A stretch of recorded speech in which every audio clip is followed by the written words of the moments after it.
अस्सलाम वालेकुम। इस वीडियो में मैं आपको बताऊंगा कि हमने जो लास्ट टाइम भी कमांड यूज़ की थी रिफ़्रेश, उसको क्यों यूज़ करते हैं, उसका फ़ायदा क्या है, उसका नुकसान क्या है। तो सबसे पहले तो मैं आपको बता दूं कि लास्ट टाइम हमने एडमिन का टेबल बनाया था और ये टेबल हमारे पास एडमिन का टेबल उसका स्ट्रक्चर है। तो इस बार मैं क्या करता हूँ, फ़र्ज़ करें मेरी डेटाबेस देख लें। यहाँ पर मैं एडमिन में आऊँगा, आईडी, पी नेम, डिस्क्रिप्शन, ठीक है, क्रिएटेड एट, अपडेटेड एट। अब यहाँ पर मैं ये चाहता हूँ कि प्राइस की भी एक जो है वो फील्ड आ जाए। तो प्राइस की फील्ड के लिए मैं क्या करूँगा, मैं यहाँ पे लिखूँगा डॉट साइन टेबल और यहाँ पर आप नंबर लिख लें या इंटीजर भी आप लिख सकते हैं, इंटीजर, और यहाँ पर मैं उसको लिख दूँगा प्राइस। ठीक है, मैंने प्राइस लिख दी।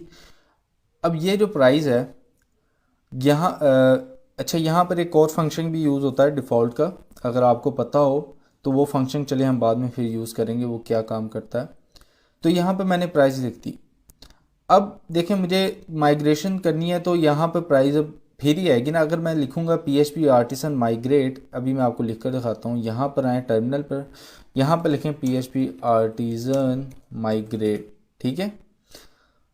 अब यहाँ पे लिखेंगे, वो कहेगा कि ऑलरेडी आपकी जो माइग्रेशन है वो बनी हुई है, क्योंकि ये सारी की सारी माइग्रेशंस जो हैं ये ऑलरेडी बनी हुई हैं। देखें, नथिंग टू माइग्रेट, वो कह रहा है माइग्रेट करने के लिए कुछ है नहीं, कोई नई माइग्रेशन यहाँ है नहीं जो वो बनाए, क्योंकि उसे सारी की सारी माइग्रेशंस यहाँ पर मिल रही हैं, सारे के जो हमने की थी पहले। ठीक है, अब देखते हैं हमें, अब सवाल ये पैदा होता है कि हम किस तरह से जो नया हमने कॉलम बनाया इसको ऐड करें, ये प्राइस को अपडेट कैसे करें कॉलम को।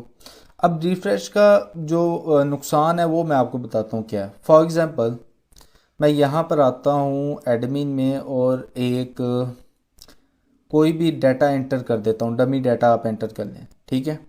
मैं प्रोडक्ट का नेम लिख लेता हूँ मोबाइल, और डिस्क्रिप्शन में कुछ भी आप लिख दें, ठीक है। अब मैंने ये किया एंटर और यहाँ पर मैं करूँगा नीचे गो।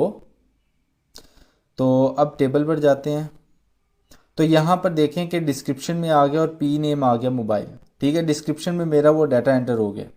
अब मैं आपको अगर करके दिखाऊं, यहाँ पर वो कमांड लगाऊं, टर्मिनल पर मैं लिखूँगा PHP artisan make sorry migrate refresh, ठीक है। मैंने यहाँ पर वो कमांड लिखी, जैसे ही मैं हिट करूँगा, अब मैंने कौन सा नया कॉलम बनाया था, मैंने बनाया था प्राइस का।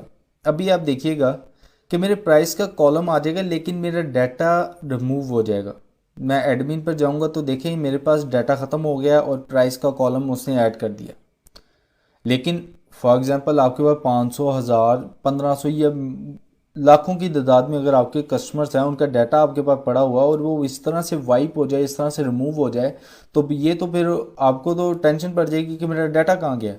तो इस वजह से हमें रिफ़्रेश तब करते हैं जब हमने सारी माइग्रेशंस कर ली हों, उसके ऊपर अपनी टेस्टिंग कर रहे हों या कोई अपना डाटा पुट कर रहे हों, तो हमें तब रिफ़्रेश कर सकते हैं कि हम उसे अपनी रियल हालत में ले आएँ टेबल्स को, या फिर उसके कॉलम्स हम मज़ीद ऐड कर लें। तो ये टेस्टिंग के दौरान हम रिफ़्रेश यूज़ करते हैं, अदरवाइज़ हम रिफ़्रेश नहीं यूज़ करते। ये भी मैं आपको बताऊंगा नेक्स्ट वीडियोस में कि आप